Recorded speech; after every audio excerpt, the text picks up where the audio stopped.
Tallahassee, Florida is a city that comes alive with the energy of Florida State University. Tens of thousands of students flooding the streets. Football Saturdays that are celebrated more like holidays. And 9 months of the year buzzing with the pulse of a college town. But when the summer comes and the students leave, Tallahassee slows down and the city's beauty comes into focus. Rolling hills, crystal clear springs, and massive oak trees draped in Spanish moss.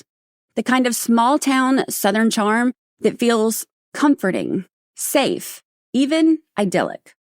But on July 18th, 2014, horror struck the city when FSU law professor Dan Markell was ambushed in his own driveway in broad daylight. This single act of violence would unravel family secrets, ignite conspiracies, and spark courtroom battles stretching more than a decade, all leading back to one unlikely figure, a doting grandmother, hundreds of miles away. But is it possible that behind the gentle image of a grandmother lurked the mind of a killer? The prosecution says she conspired a murder. The defense says she's simply an overbearing mother. But it's the jurors who have the final say. I'm your host, Brandy Churchwell, and this is 13th Juror Podcast. Today's episode is Florida versus Donna Adelson. Part 1, the prosecution's case.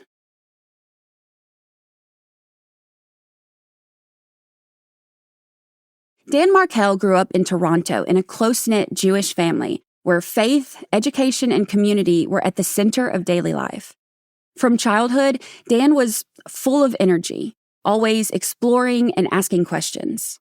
That boundless curiosity, paired with a sharp mind, quickly set him apart. Dan excelled in school, and his passion for learning carried him across the globe. He studied politics and philosophy at Harvard, earned a master's in political theory at the Hebrew University of Jerusalem in Cambridge, and then he returned to Harvard for law school, where he graduated magna cum laude. After clerking for a federal judge and working at a law firm, he joined the faculty at Florida State University's College of Law. At FSU, Dan earned a reputation for brilliance, intensity, and high expectations. He challenged his students and left a lasting mark on nearly everyone who passed through his classroom. In February of 2006, Dan married his girlfriend of 3 years, Wendy Adelson. The couple met online in 2003 when Wendy was in her first year of law school. Wendy grew up in South Florida, where her close-knit family ran a successful dentistry practice. Her childhood was comfortable and secure, and at the center of it all was her mother, Donna. Donna was deeply involved in her children's lives and was determined to keep them close, both emotionally and geographically. In her mind, her hands-on approach has paid off. She raised a doctor, an oral surgeon, and now her youngest, Wendy, was becoming a lawyer and marrying a Harvard-educated law professor. On paper, Dan and Wendy looked like the perfect match. Two ambitious legal minds united by career and faith. They welcomed their first son in 2009 and a second in 2010. But what looked promising on paper soon showed cracks. Dan and Wendy clashed, and behind every disagreement loomed Donna, often weighing in on everything from where the couple should live to how their children should be raised. By 2012, the marriage had fully collapsed. That September, Dan returned home from a business trip to find Wendy gone, the children's clothes, toys, and furniture gone with her. And on the bed waiting for him were divorce papers. The split between Dan and Wendy quickly turned bitter as they argued over everything from finances to custody. Wendy wanted out of Tallahassee. She wanted to take the boys to Miami, where her family lived. But Dan fought back fiercely, arguing that moving them 500 miles away would effectively cut him out of their lives. Despite all his professional accolades, Dan's proudest accomplishment was fatherhood. He showed up at daycare to read with his sons, covered his office walls with their drawings, and filled his living room with their toys. He couldn't imagine life without them nearby, nor would he allow it.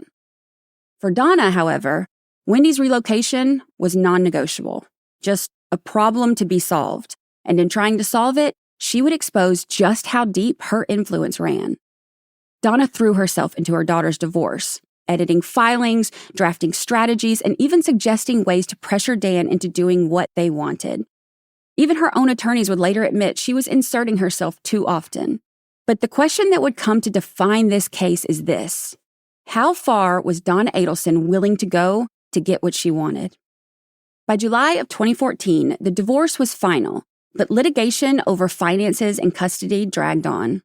Still, Dan had settled into a new routine: teaching law, seeing someone new, and spending as much time as possible with his sons. The morning of July 18th began like so many others. Dan dropped his 2 young sons at daycare, hit the gym, then headed home.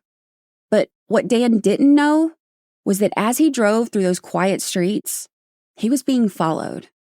2 men he had never met had traveled 500 miles to Tallahassee with one purpose: to end his life. Around 11 a.m., as Dan pulled into his driveway, the men followed close behind, and then made their move: 2 shots to the head. A neighbor heard the blast and looked out the window just in time to see a light-colored Prius back out of Dan's driveway and speed away. He went next door to check on Dan and found him slumped over in his car, covered in blood. Paramedics rushed him to the hospital, where doctors fought to save him, but his injuries were too severe.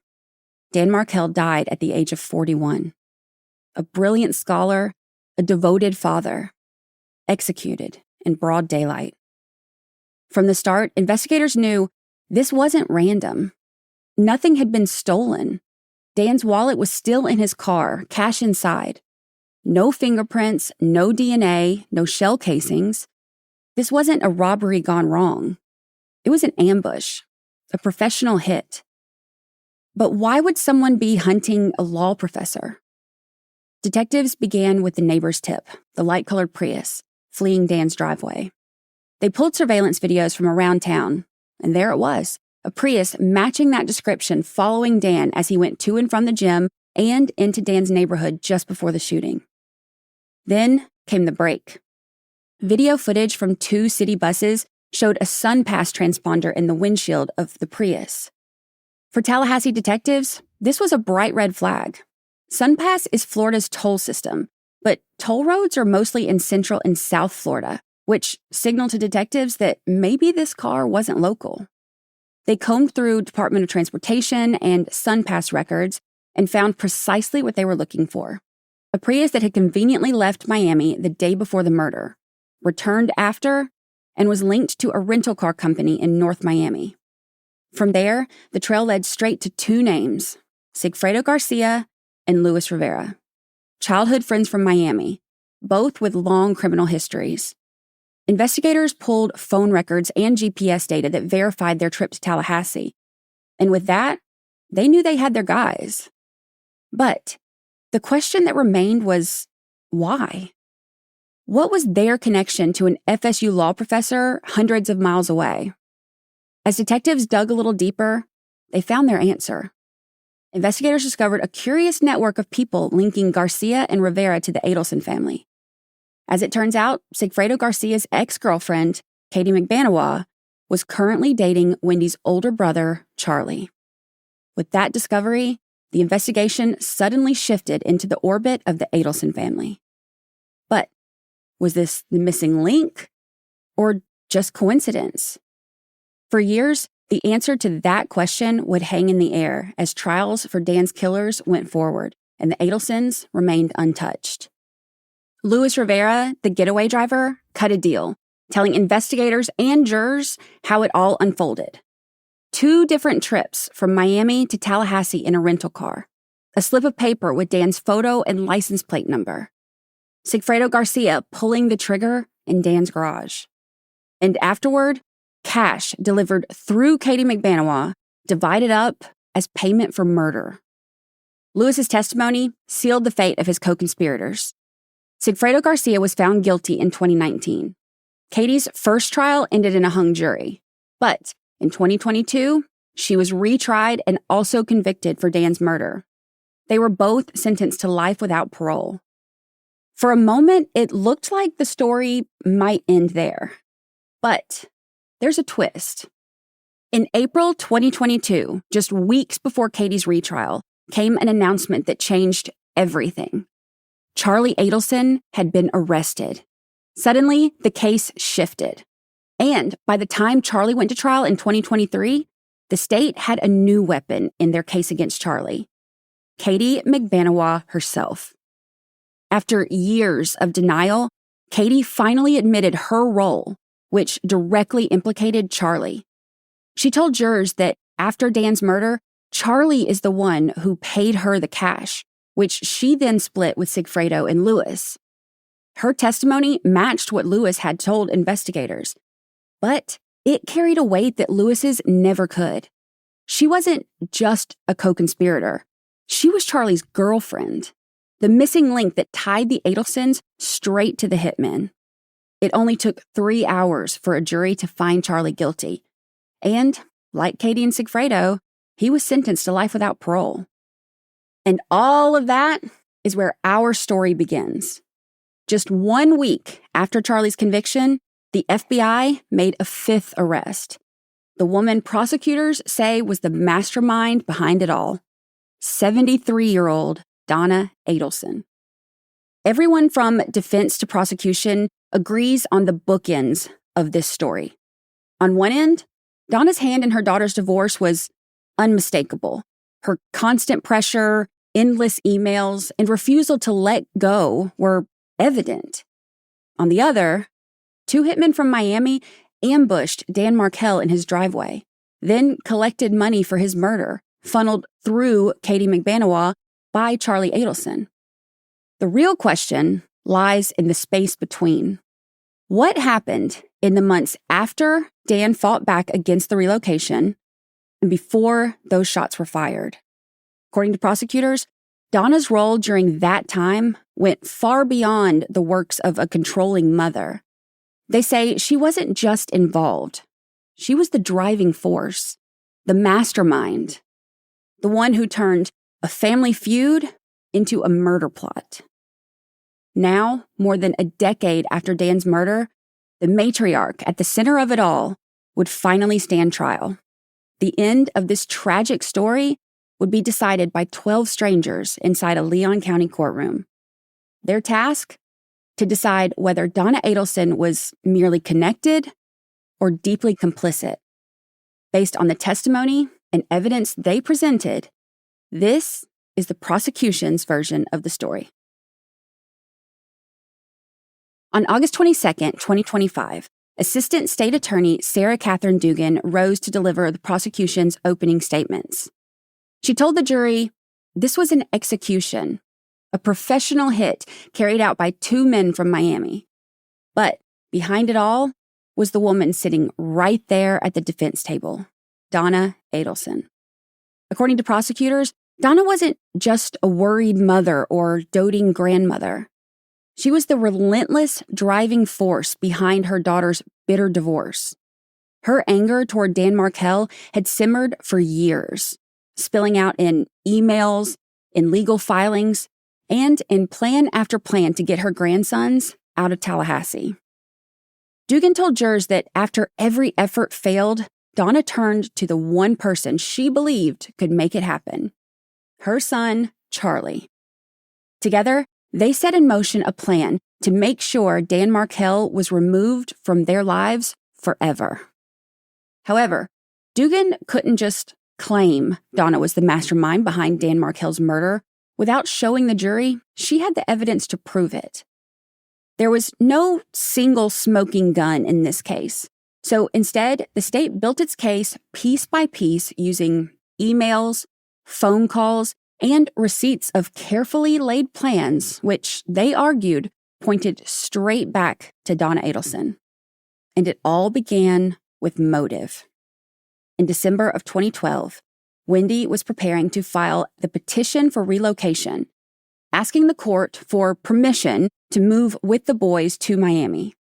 She wanted out of Tallahassee, out of the marriage, out of the city. So she sent the draft petition to her mother with a short note.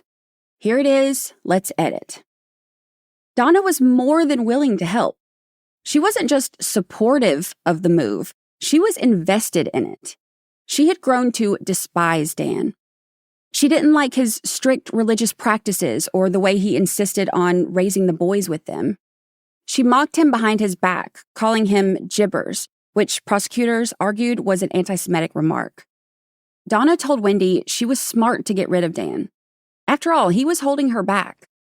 She even began mapping out Wendy's new life without Dan, sending her dating profiles of eligible men in Miami, reminders that a new life was there waiting on her as soon as the judge says go. But Dan wasn't going to let go of his children so easily. He fought the relocation and asked the judge to deny the request. To Donna, though, relocation wasn't a request. It was a demand, the one thing she called non-negotiable. It didn't matter what Donna thought, though, because in June of 2013, the judge agreed with Dan and denied relocation, with prejudice. The boys were legally required to live in Tallahassee for good. For Dan, it was a victory, a chance to remain a daily presence in his sons' lives. For Wendy, it was disappointing. It left her feeling trapped in a city she didn't want to call home. But for Donna, it was unacceptable that the one non-negotiable she held onto in this divorce had been taken off the table indefinitely. Prosecutors told jurors Donna never accepted the relocation denial as final. Instead, she shifted gears. In the weeks that followed, Donna stopped consoling her daughter and started issuing instructions. She sent Wendy what she called a plan of action, a step-by-step strategy to make Dan's life miserable until he caved. And the instructions were extreme. The first step in Donna's scheme to force Dan into submission focused on weaponizing his Jewish heritage and utilizing his children as pawns. She told Wendy to register the boys for Christian Sunday school and to be sure to post a photo of the children in front of the church with the caption, "New Beginnings in Tallahassee." Donna knew that within minutes of Wendy posting, Dan would see the post, or at the very least start getting phone calls about it. The next step, find a Catholic tutor for the boys, a task Donna said she would happily arrange herself. Then Wendy was to tell Dan that the children will, in all caps, be baptized in the Catholic Church, and that as long as Dan forced Wendy to stay in Tallahassee, the Catholic Church would be a big part of their lives. This wasn't just idle venting. Donna was deliberately targeting Dan's identity as a devout Jewish father, turning his faith into a weapon against him. And it didn't stop there. One of the most shocking suggestions of all, Donna told Wendy to dress the boys in Hitler uniforms to push Dan over the edge. According to the prosecution, Donna's interference went far beyond anti-Semitism. She wasn't just advising, she was directing. She drafted motions for Wendy to file, compiled detailed logs of every trip that Dan took over 4 years, and argued that he was gone too often to be a present father. She insisted on reviewing every filing, sending back edits written in Wendy's voice, dictating exactly what her daughter should say. And when Wendy forwarded her a personal email from Dan, an email where he vulnerably reflected on his shortcomings as a husband, Donna pounced. She marked it up and sent it back with instructions. Use this against him in court. To her, it wasn't a moment of remorse from a husband at the end of his marriage. It was an admission, evidence to exploit. To prosecutors, this retaliation showed just how willing Donna was to weaponize even the most personal moments in pursuit of her goal. Again and again, her message was the same. Control. Take control from Dan. Show him he hadn't won anything. When Wendy forwarded Dan's proposed divorce settlement, Donna's reply came back in all caps. The answer is no to all of this. She told Wendy to reject every offer, screw him financially, and never sign anything without her approval. Email after email was shown to the jury. The prosecution's point was clear. Donna's determination to bring her daughter and grandsons to Miami only intensified after the court shut the door. Every message, every tactic, making Dan miserable, using the children, leveraging religion, threatening his finances. It was all an effort to claw back control. Unfortunately for Donna, Dan was the one person she couldn't control. And the more evident that was, the more desperate her plots became.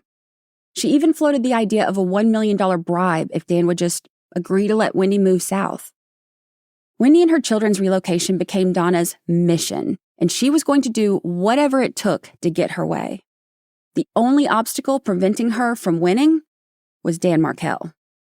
After her many failed attempts, Donna turned to the one person she believed could make the impossible happen, her son, Charlie Adelson. According to prosecutors, that's when the family feud took a dark turn. What began as a controlling mother's obsession would evolve into conspiracy, pulling in Charlie, his girlfriend, and 2 men willing to kill for cash. Like many siblings, Charlie Adelson wasn't deeply involved in his sister's private life. Sure, they were close, but Charlie's world revolved around fast cars, boats, and women, not custody battles and court filings. But Donna never let Charlie forget about what she called the problem, Wendy's divorce with Dan. Through emails, calls, and constant pressure, Donna relied on Charlie to step in and, in her mind, make things right. Like the time Wendy almost bought a house in Tallahassee. In October 2013, after Wendy's relocation had been denied, Wendy decided it was time to plant roots in Tallahassee. So she put in an offer on a home. Donna, however, hated the idea and wanted it stopped immediately. She complained to Charlie, and he said he'd have it taken care of. And he did. On Halloween Day, Wendy abruptly canceled the deal. When Charlie passed the news along, Donna was thrilled. She called him a miracle worker. She even asked, "How'd you do that?" It became a pattern. Donna pushed, Charlie fixed. Donna wanted, Charlie delivered.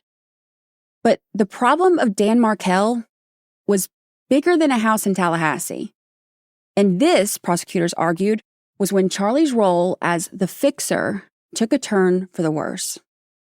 Charlie had been hearing all about it for months. Donna flooded his inbox with complaints.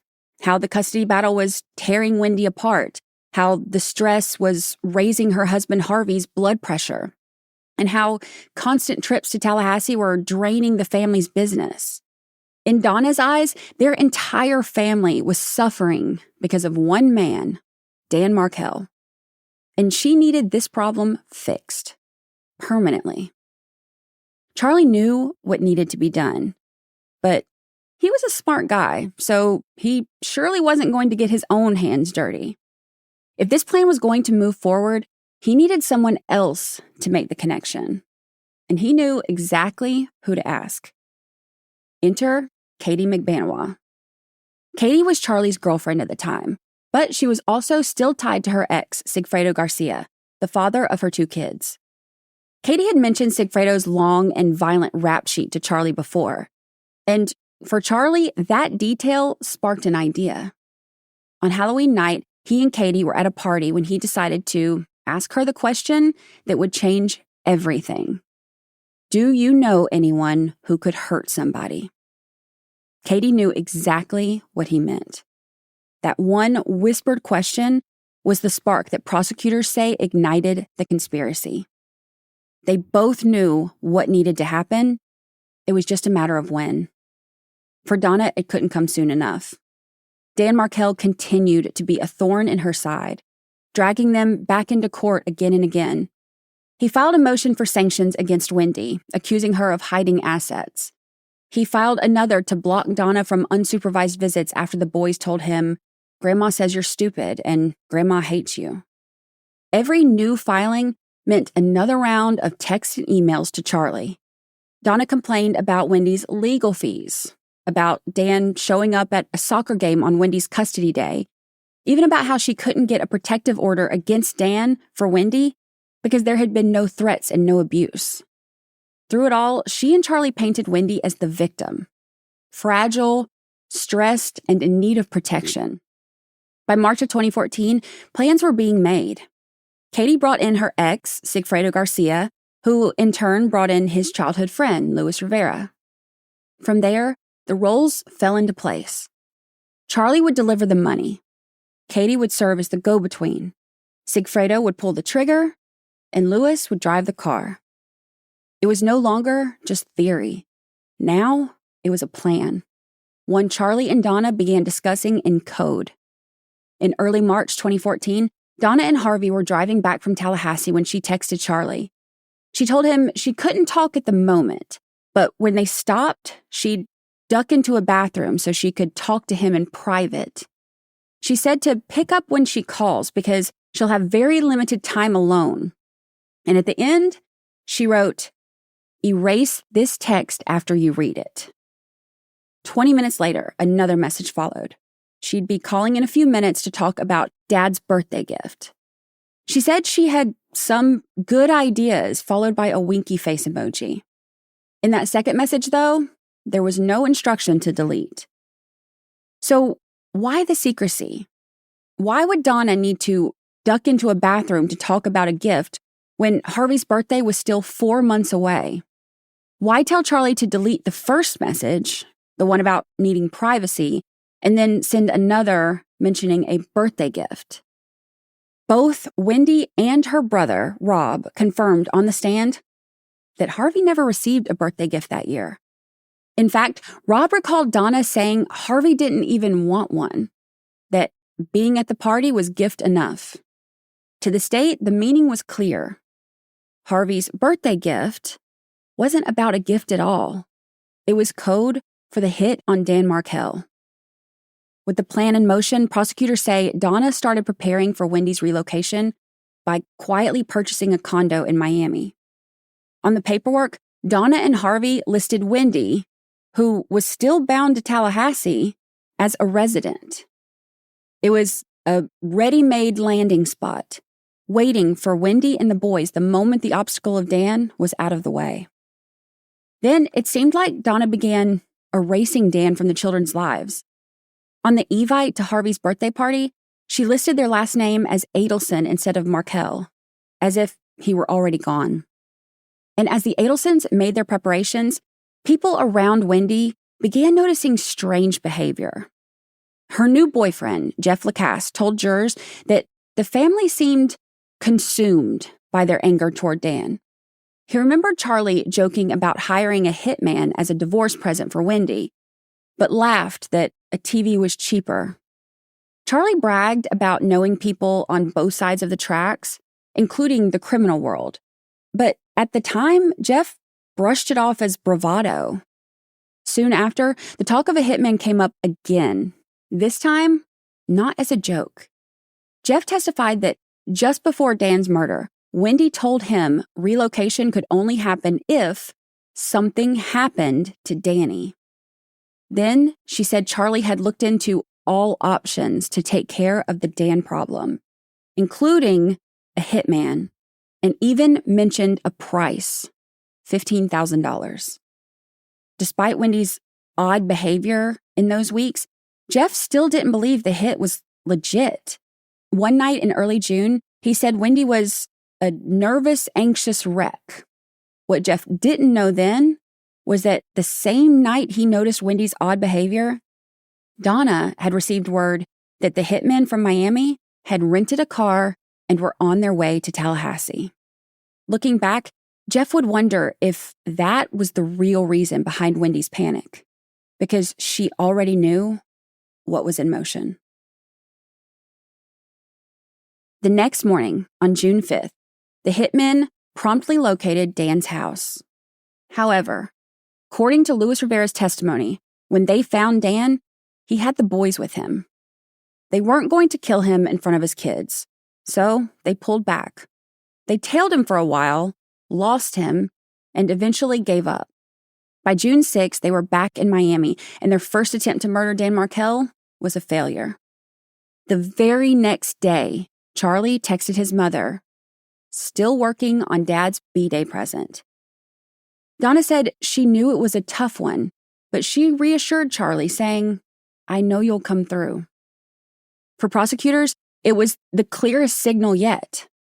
Dad's birthday present, once again, wasn't about Harvey. It was code. The first attempt had failed, but Donna was confident that Charlie would deliver. From there, the odd behavior only intensified. And again, one date surfaced, July 18th. Wendy canceled a trip with Jeff Lacasse, insisting she had to be back that day, though their plans ended on the 17th. In Miami, she texted Dan to confirm that he'd be home on the 14th through the 18th, dates already settled in writing. And days before the murder, she pressed Jeff about his own trip on the 18th. What route was he taking? What time? What if he didn't go? Meanwhile, Donna was making preparations of her own. She scheduled a TV repairman to come to Wendy's house on July 18th. An odd move since Jeff had seen the screen a month earlier, shattered as if someone had punched it. Wendy still insisted they watch movies on that broken TV, even as her boys complained they couldn't see. Prosecutors argued the broken TV, the same one Charlie once joked was cheaper than a hitman, was really just an alibi in disguise. As the 18th drew closer, the money began to move. Katie McBanois later testified that on July 14th, she met Charlie for dinner, where he handed her cash that she then passed along to Sigfredo Garcia and Luis Rivera, funds for the trip north. The rest would come after the job was done. From there, the plan went into motion. Katie told Charlie they got the rental car. Charlie called Donna on the landline to let her know, and on July 17th, Sigfredo and Luis headed for Tallahassee, this time determined to finish what they'd started. The next morning, July 18th, they followed Dan Markel home. As he pulled into his driveway, Sigfredo got out, walked up, and fired 2 shots into Dan's head before jumping back into the Prius. On the way back south, they tossed the gun off a bridge. Then Sigfredo called Katie with the message she was waiting for. It was done. Eventually, police were able to identify Luis Rivera as the driver, Sigfredo Garcia as the triggerman, and his ex-girlfriend, Katie McBanois, as the go-between. Their involvement, however, was only part of the story. The bigger question, one that lingered for years, wasn't who pulled the trigger. It was who made it happen. Who gave the orders? Who paid for it and why? To answer that, investigators had to look beyond the hitman. They knew there was a connection to the Adelson family. Now they had to prove it. And as they pieced together the money trail, the wiretaps, and the coded conversations, the picture came into focus. This wasn't just a murder for hire. According to prosecutors, it was a family conspiracy. The hitmen may have pulled the trigger, but the Adelsons pulled the strings. And the prosecution walked jurors through every piece of evidence they said proved it, starting with the money. Luis Rivera testified the deal was simple: $100,000 to make Dan Markel disappear. He and Sigfredo would split most of it, funneled through Katie McBanois, who was dating Charlie at the time. Katie kept her cut and passed the rest along. And where did the money come from? Charlie, the dentist, the fixer. Prosecutors claimed Charlie wasn't paying out of pocket, though. They argued that the cash came straight from his parents, Donna and Harvey. Katie told jurors that the night of the murder, she stayed at Charlie's house, and when she arrived, he said his parents had just been there, dropping off the money. Investigators backed this up with cell phone data showing Donna traveling north toward Charlie's house that night, plus a single text to her son, "I'm outside." The timestamp lined up exactly with Katie's story. And the money trail didn't stop there. A forensic accountant testified that 44 checks from the Adelson Institute had gone to Katie McBanois. Every one of them handwritten and signed by Donna Adelson. The problem? Katie never worked there. Katie McBanois didn't just testify about money changing hands. She told jurors what life was like with Charlie before the murder and how Donna's presence was always in the background. She described the night at the Halloween party when Charlie first asked her if she knew anyone that could hurt somebody, and how the conspiracy developed from there. She described times they were discussing the plans when Charlie kept stepping out of the room to talk to Donna and then coming back in. To Katie, it was clear. Donna wasn't just aware, she was involved. She was pushing, questioning, and pressuring. Her voice echoed through Charlie, like a constant reminder that the job wasn't finished until every loose end was tied up. For prosecutors, that was the point. Donna didn't need to be the one directly handing over cash or calling the hitmen. She was the force behind it all, working through her son, keeping the pressure on, making sure the plan stayed alive. As powerful as Katie's testimony was, some of the most damaging evidence against Donna didn't come from her. It came later, after what investigators called the bump. In April 2016, nearly 2 years after Dan Markel's murder and before any arrest had been made, the FBI decided to act. They had wiretaps on Charlie and Katie, but time was working against them. They needed a spark, something to get the conspirators talking again. So they staged one. On April 20th, outside of Donna Adelson's Miami condo, an undercover agent approached her with a printout referencing Dan Markel's murder, with $5,000 and a phone number scrawled across it. It looked like blackmail. In reality, it was bait. And it worked. Within minutes, Donna was on a wiretap phone call with Charlie where she uttered a statement prosecutors would not let the jury forget. It involves the both of us. To the state, those words were everything. Donna didn't think this was just Charlie's problem, or just Katie's or Wendy's. She knew it was hers too. On that same call, Donna carefully avoided saying anything outright, while Charlie kept pressing her for details. He asked her to send a picture of the flyer. She refused. This raised a question to the prosecution. If she had nothing to hide, why not just send the photo? Instead, Donna again slipped into code. She referenced the handwritten note on the flyer and told Charlie, this TV was probably about 5. And prosecutors said jurors didn't have to guess what that meant, because Charlie decoded it in real time. His response? They asked you for $5,000? After Donna's call, Charlie went straight to Katie. The FBI followed, recording the now infamous Dolce Vita meeting. In the noisy Miami restaurant, Charlie was caught talking openly about the murder, how police couldn't tie anything back to them, how if they had evidence, he'd be at the airport already. The meaning was clear. They weren't innocent people blindsided by suspicion. They were insiders, strategizing about how to keep the truth buried. The state piled on more. Jurors listened to hours of wiretaps. Donna with Charlie, Charlie with Katie, Katie with Sigfredo, code words, paranoia, cover stories. Over and over, the Adelsons circled the same themes. Who is blackmailing them, the cost of fixing it, and the fear of getting caught. For years, the case was built piece by piece.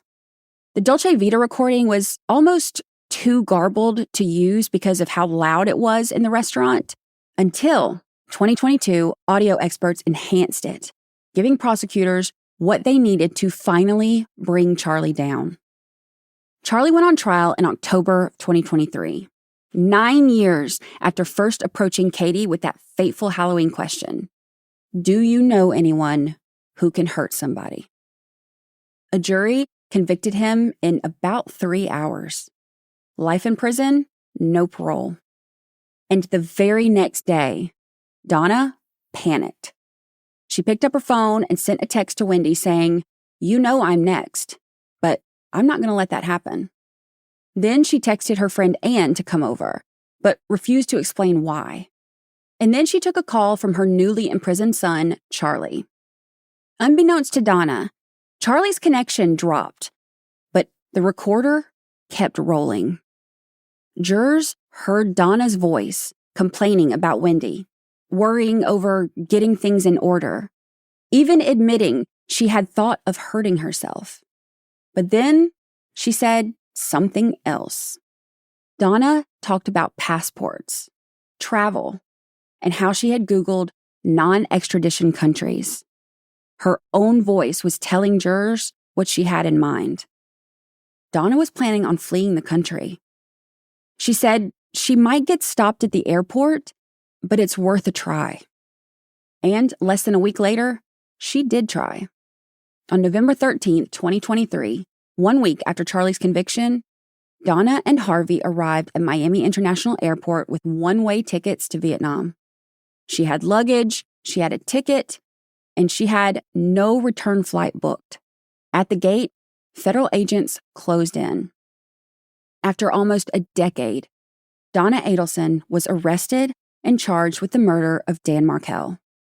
But one thing about Donna, she's going to try to control a situation. While in jail, she didn't just maintain her innocence, she tried to manufacture it. 2 fellow inmates testified that Donna approached them with a plan. They were supposed to claim that Katie McBanawa had lied on the stand and that Donna had nothing to do with the conspiracy. She even wrote out a script for one of them to memorize. The woman was supposed to copy it in her own handwriting, then give the original back to Donna. The informants told the jury that they were offered money, land, even veneers from Harvey in exchange for their testimony. To the prosecution, it was as revealing as any wiretap. It showed a woman not only entangled in the murder-for-hire plot, but still, years later, trying to orchestrate her way out of it. The same way she had tried to orchestrate Charlie's moves, Wendy's life, and Dan Markel's death. After dozens of witnesses, hours of wiretaps, and stacks of exhibits, the prosecution had one final chance to pull it all together. They began where the story always began, with Dan Markel. Dan wasn't just a Harvard-educated law professor. He wasn't just a prolific scholar or a mentor in the classroom. He was a father. His days were arranged around drop-offs, pickups, and bedtime stories. Dan fought for the most important role in his life, fatherhood. And it was that fight, his refusal to let Wendy take the children 500 miles south to Miami, that cost him his life. All because no one wanted his family relocated more than Donna Adelson. Every email, phone call, wiretap, and money trail led investigators directly back to her. Prosecutor Georgia Kappelman told jurors, "There's not a smoking gun," because Donna was too smart for that. But she made mistakes. And that's what all of those exhibits are, mistakes. Prosecutors argue that Donna decided what was best for everyone, where Wendy should live, how Dan's children should be raised, and everything in between. In fact, this entire story is defined by one theme for Donna Adelson. The end justified the means. Collateral damage didn't matter. As long as Donna got what she wanted, nothing else mattered. On the outside, she may look like an innocent grandmother, but prosecutors told the jury, the evidence has revealed what she really is. Now, as far as the prosecution was concerned, Donna Adelson wasn't just a meddler. She was a mastermind, a grandmother whose obsession drove her to orchestrate a murder-for-hire plot that left Dan Markel dead and 5 people behind bars. But a trial is never just one version of the story. And the defense painted an entirely different picture when they gave their version of events. One where Donna wasn't a puppet master at all. She was just a mother with strong opinions. Sure, she used some harsh words when discussing her former son-in-law, but that's not a crime. She may be guilty of meddling, but this sweet woman could never conspire to commit murder. In fact, the defense says the real pressure came not from Donna, but from the very people already convicted. Criminals who saw the Adelsons as a payday. To the defense, Donna wasn't plotting. She was paying, signing checks she was told to sign, following instructions from her son, Charlie, who claimed the family was being extorted. So which was it? A mob-like family conspiracy or a family desperate to be free from extortion? Next time, we'll step into the defense's story, where Donna Adelson isn't the mastermind. She's the mark.